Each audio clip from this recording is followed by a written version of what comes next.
నువ్వు మా వాళ్ళ రక్తం కళ్ళ చూసావు, అందుకు నీ ప్రాణం తీసేవాడిని. కానీ నువ్వు కావేరి తండ్రి అయిపోయావు.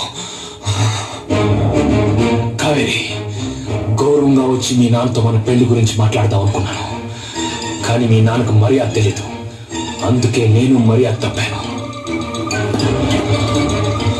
రాయలసీమ వదిలిపోమన్నావంటగా, వెళ్తాను, కానీ ఒంటరిగా కాదు, నీ కూతురుని తీసుకొని.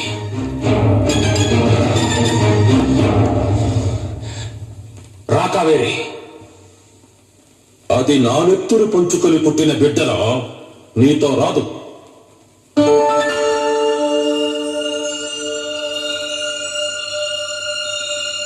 నేను వెళ్తాను.